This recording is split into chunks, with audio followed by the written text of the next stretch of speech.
मध्य प्रदेश में भाजपा कांग्रेस के विरुद्ध तीसरा मोर्चा तैयार। बाबा साहब के पोता प्रकाश अंबेडकर ने भोपाल में की कॉन्फ्रेंस। इंकलाब विकास दल के राष्ट्रीय अध्यक्ष नाथू सिंह गुर्जर सहित दर्जनों राजनीतिक दलों के प्रतिनिधि पदाधिकारी हुए सम्मिलित। दलित आदिवासी के उत्पन्न विकास के मुद्दे रहेंगे प्रमुख। 21 जुलाई को गांधी भवन भोपाल में बाबा साहब डॉक्टर भीमराव अंबेडकर जी की विचारधारा वाले विभिन्न राजनीतिक दलों का मध्य प्रदेश में तीसरा मोर्चा बनकर तैयार हुआ, जिसका नेतृत्व कर रहे वंचित बहुजन अघाड़ी पार्टी के राष्ट्रीय अध्यक्ष डॉक्टर बाबा साहब अंबेडकर के पोते प्रकाश अंबेडकर ने प्रेस वार्ता कर राजस्थान में इन राज्यों की स्थिति जो है बता ही नहीं जा सकती कि कौन जीतेगा कौन हारेगा। अगर बीजेपी को चोट पहुंचती है तो पार्लियामेंट के चुनाव में भी उनको चोट पहुंचेगी, ऐसा हम लोग मान के चलते हैं। और इसलिए ये जो गठबंधन हुआ है, इस गठबंधन को अदा करने के लिए हो सकता है कि असेंबली के चुनाव के पहले पार्लियामेंट्री चुनाव हो और उसकी भी तैयारी इन्होंने करनी चाहिए। और इसी बात को जो है हम लोग की चर्चा हुई और आगे क्या करना है इसका भी एक दौरा और विवरण बातचीत हो चुकी है। फैसला यहाँ के गठबंधन है वो अपने आप लेंगे। और मेरे ख्याल से अगले हफ्ते जो है वो यहाँ बताया जाएगा कि हम उनके राजनीति गठबंधन हुआ है उसके राजनीति क्या होगी क्या नहीं होगी, या आप लोगों को इतला किया जाएगा। लेकिन जो बातचीत है मैं वो समझता हूँ कि मध्य प्रदेश में भी बीजेपी आएगी ऐसे 100% नहीं कह सकते। तेलंगाना में भी बीजेपी आएगी ऐसा 100% नहीं कह सकते। और वही परिस्थिति राजस्थान की है। 31 6 जनवरी के पहले ये सभी चुनाव होना है और लोकसभा का चुनाव जो है उसके बाद होना है। कर्नाटक का मैंने जैसे कहा कि रिजल्ट लगने के बाद बीजेपी हिल चुकी है। ये 3 राज्यों का रिजल्ट अगर बीजेपी के खिलाफ जाता है तो उनको केंद्र में आना मुश्किल हो जाएगी, ऐसी परिस्थिति है। इसलिए जहाँ जहाँ गठबंधन हो रहा है उस गठबंधन के साथ बातचीत करते हुए वे असेंबली का चुनाव पहले दिखाई दे रहा है टाइम टेबल के मुताबिक, लेकिन लोकसभा प्रीपोल हो सकता है उसकी भी तैयारी करनी होगी यहाँ पर। उसी पर हम लोग की हुई है और यही हम लोग अनुमान लगा के चल रहे हैं कि पार्लियामेंट्री चुनाव पहला होगा और बाद में असेंबली चुनाव। प्रकाश जी, लोकसभा में जो बताया जा रहा है जो इंडिया जो हम लोग बनाए हैं इंडिया अगेंस्ट इंडिया, उसको किस पर देख रहे हैं? देखिए, एक तो विकल्प के रूप में विरोधी दल आगे आ रहा है, ये बात सही है, लेकिन उसमें 3 समुदाय के लोग जो है जो दिखाई नहीं देते हैं। ये ऐसे दिखाई दे रहा है कि एक सवर्ण दल दूसरे सवर्ण दल से लड़ने की कोशिश कर रहा है, सत्ता हासिल करने की। लेकिन आदिवासी है, मुस्लिम है और शेड्यूल कास्ट, इनका कोई प्रतिनिधि वहाँ पे दिखाई नहीं दे रहा। ना उनके जो दल है उनको किसी ने वहाँ पे जगह दी। इसलिए ये तीनों जो है वो अभी जो है भूमिका नहीं ले रहा है किसके साथ ना जाए या अपना एक दल बनाए। इसके बारे में उनकी एक राय बन चुकी है। ये जो इंडिया बना हुआ है ये जब तक इनको एकोमोडेट नहीं करेंगे तब तक मैं नहीं समझता हूँ कि ये इनके साथ में जाएंगे, क्योंकि ये लड़ाई हम लोग मान के चल रहे हैं कि संविधान की लड़ाई। बीजेपी जो है उसका आरएसएस बेस है। 1946 से 1950 ये जो पीरियड है जब संविधान इस देश का बन रहा था, उस वक्त आरएसएस की तरफ से जो बयान आ रहे थे वो संवैधानिक प्रिंसिपल्स के खिलाफ थे। और जब संविधान स्वीकारा गया तब उनको जो है आरएसएस को जबरदस्ती से सरदार पटेल ने उनको मनमाना किया था और एक एग्रीमेंट हुआ था, जो एग्रीमेंट 28 जुलाई 1949 का है, जीआर के रूप में है, कि जिसमें संविधान माना जाएगा, फ्लैग माना जाएगा और अशोका सिंबल जो है ये माना जाएगा, पार्लियामेंट्री डेमोक्रेसी मानी जाएगी। तो उन पर जबरदस्ती से थोपा हुआ है, बीच बीच में आरएसएस से या बीजेपी के कार्यकर्ताओं से बयान निकलते हैं कि हमको संविधान बदलना है। तो ये बात सही है कि उन्होंने कहा था कि हमको मौका मिला तो हम लोग बदलेंगे। हम लोग ये मान के चलते हैं यहाँ पर कि ये 2024 का जो है ये संविधान बदलने की लड़ाई है, और जितने दल इंडिया में शामिल हैं उन पे हम लोग ब्लाइंड विश्वास करने के लिए तैयार नहीं। साथ में बैठेंगे तो हम मानेंगे कि वो हम पर विश्वास कर रहे हैं और हम उन पर विश्वास कर सकते। जब तक वो साथ नहीं ले रहे तब तक हम विश्वास रखने के लिए तैयार नहीं है। आखिरी में क्या करना है क्या करना नहीं है, मेरे ख्याल से ये हम लोग यहाँ अलग अलग स्टेटों में अलग अलग डिसीजन होगा, ऐसा मैं मान के चलता हूँ। मध्य प्रदेश में जैसे कि 12 संगठनों का एक मोर्चा बन चुका है और वो अपनी तैयारी में लग चुका है, उन्हीं के साथ मैं बातचीत करने के लिए। तो क्या वो 230 विधानसभाओं में जो आने वाले चुनाव है उसमें लड़ेगा? ठीक है, मैं पहले कह रहा हूँ हमारा जो अनुमान है वो लोकसभा का चुनाव होगा, बाद में विधानसभा का। नहीं, अनुमान से उलट हुआ यदि विधानसभा पहले डिक्लेयर हुई हो नहीं सकता। पहले लोकसभा आज की परिस्थिति में मध्य प्रदेश जो है बीजेपी के फेवर में नहीं है। जो जितने भी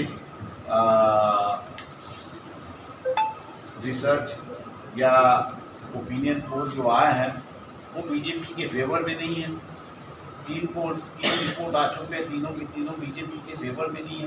हार के आप लोकसभा जीतोगे ये मुझे ज़्यादा मुश्किल दिखाई दे। पिछली बार भी तो हार के लोकसभा जीते थे, मध्य प्रदेश, छत्तीसगढ़, राजस्थान, इनमें बीजेपी नहीं आई थी, फिर भी लोकसभा में बम्पर वोट मिले थे। उस बार जो है वो राहुल गांधी को प्रधानमंत्री घोषित कर दीजिए, ये सभी विरोधी दल, कांग्रेस का आग्रह था सभी विरोधी दल को, और विरोधी दल जितने भी थे उनका यही था कि भैया पार्लियामेंट इलेक्शन होने दो, उसके बाद में प्राइम मिनिस्टर कौन होगा इसको हम लोग डिसाइड होंगे।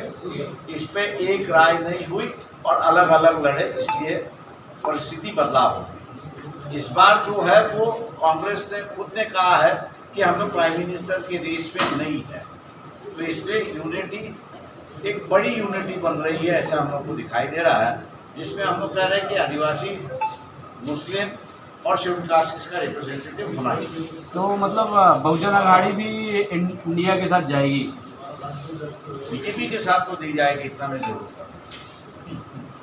जिन समुदाय को आप पीछे कह रहे हैं कि आगे नहीं आ रहा है, तो क्या उनको आप लेके आएंगे आगे? जरूर ले आएंगे। सर एक बात और, मध्य प्रदेश में इस समय यात्राएं बहुत ज़्यादा निकल रही हैं। कांग्रेस आदिवासी स्वाभिमान यात्रा निकाल रही है, बीजेपी अभी संत रविदास से यात्रा निकाल रही है। तो क्या दलित और जो आदिवासी हैं वो वोट बैंक का केंद्र बने हुए हैं, तो दोनों बीजेपी और कांग्रेस सबसे ज़्यादा हितैषी है? कांग्रेस हितैषी है, इसमें दोहरा नहीं, हम लोग ये कह रहे हैं, लेकिन वो रिप्रेजेंटेशन देती नहीं और बाद में जो है इस्तेमाल करती है। 1.5 साल कमलनाथ की सरकार रही, मौका था उनको चीफ सेक्रेटरी एक दलितों में बनाने का और उनका अधिकार भी था, लेकिन कमलनाथ ने वो किया नहीं, कांग्रेस ने किया नहीं, तो हम लोग अब ब्लाइंड विश्वास रखने के लिए तैयार हैं। कांग्रेस के तो राष्ट्रीय अध्यक्ष दलित से हैं। बनाए गए हैं ना, अधिकार कहाँ है? नहीं है तो जो अनाउंसमेंट होता है, वो अनाउंसमेंट होता है, जो उनके अनाउंसमेंट जो उनके इलेक्शन पहले के रूप में होता है तो दलित से ही ना। एक फेस जो दिया है उन्होंने दलित का दिया है। फेस देने दो, फेस से क्या मतलब है? अगर फेस अगर वो होता तो कांग्रेस आज प्राइम मिनिस्टर क्लेम करती। जब कांग्रेस कह रही है कि हम प्राइम मिनिस्टर छोड़ रहे हैं, इसका मतलब है आपने फेस दे दिया, लेकिन उस फेस को अधिकार देने के लिए तैयार नहीं हो। और बीजेपी जो संत रविदास ये यात्रा निकाल रही है उसमें क्या कहेंगे सर? और एक मंदिर भी बना रही है भागवत सागर में। समाज जो है ये पूरा अम्बेडकराइट समाज है और वो बाबा साहब को मानता है, इसलिए वो संविधान को मानता है। इनकी कितनी भी यात्राएं निकली ये बीजेपी की तरफ मोड़ेगा, दावे के साथ कहता है। महोदय, वंचित बहुजन समाज आघाड़ी पार्टी आने वाले विधानसभा में कितनी सीटों पर चुनाव कैसे खड़े करेगी? यहाँ पे तो कह रहा हूँ मैं वंचित आघाड़ी के माध्यम से नहीं आया हूँ जी, मैं बाबा साहब के पोते के हैसियत से यहाँ पर आया हूँ और ये जो गठबंधन यहाँ पर बना हुआ है उन गठबंधन यहाँ की सीटें लड़ेंगे जी, और उनके प्रचार के लिए मैं आऊँगा अगर अलग से लड़ना हुआ। आप काफ़ी लंबे अरसे से समाज सेवा करते आए हैं देश की। इस वक्त मध्य प्रदेश में और अन्य राज्यों में भी महिलाओं पर और ST/SC पे अत्याचार बढ़ते जा रहे हैं प्रतिदिन। इसमें क्या आप मीडिया को सुझाव देना चाहेंगे सरकार की? देखिए अत्याचार तो बढ़ते जा रहा है, इसमें दोहरा नहीं है, लेकिन जिस तरह से सरकार है, मणिपुर की घटना लीजिए, मणिपुर की जो लड़ाई है वो आदिवासियों की लड़ाई हम लोग को दिखाई देती है, दिखाया जा रहा है, लेकिन असलियत में वहाँ का जो क्रिश्चियन समुदाय है उस पर अत्याचार है, ये हम लोग ने जान लेना चाहिए। ये जो मैथी आदिवासी है जो प्लेन में रहता है असम और मणिपुर में, यही तबका जो है वो हिंदू समाज से जुड़ा हुआ है और अपने आप को हिंदू धर्म से जोड़ के रखता है। अब जो है यहाँ की सरकार, केंद्र की सरकार जो है उनका इस्तेमाल करते हुए बाकी जितने जो ट्राइबल्स है, अलग अलग ट्राइबल जो है और अलग अलग ट्राइबल जो है वो 90% क्रिश्चियंस है, उन पर अत्याचार करने के लिए ये इस्तेमाल किया जा रहा है। तो मैं ये समझता हूँ कि नॉर्थ ईस्ट की सिचुएशन के अत्याचार और भारत के दूसरे जगहों पर महिलाओं पर जो अत्याचार होता है उसका दायरा जो है वो अलग अलग है। यह दायरा कास्ट का दायरा है, नॉर्थ ईस्ट का दायरा जो है वो रिलीजियस दायरा है। और ये मैं कहूँगा कि बड़ी मुश्किल के बाद, चाहे अटल बिहारी की सरकार हो, इस सरकार को मैं नहीं क्रेडिट देता हूँ, लेकिन अटल बिहारी की सरकार के पहले की सरकार जो थी उन्होंने 70 साल में प्रयास ये किए कि वहाँ शांति आए और वहाँ के लोग जैसे हैं वैसे उनको स्वीकारा जाए और इसलिए शांति आए और उनका जो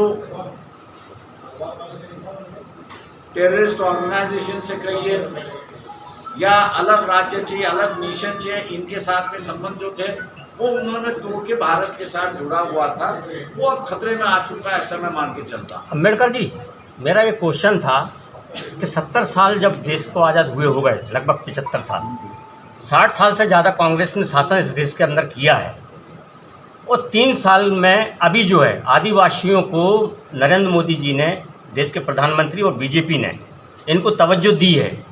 तो 60 साल में आदिवासियों को, दलितों को कांग्रेस ने क्या दिया है? सवाल ऐसा है कि जी, अखबार पर मैं अभी आरोप लगाऊंगा कि मुर्मू जरूर आदिवासी है, महिला है, देश की प्रेसिडेंट है, लेकिन अखबारों ने भी उसकी इज्जत नहीं रखी,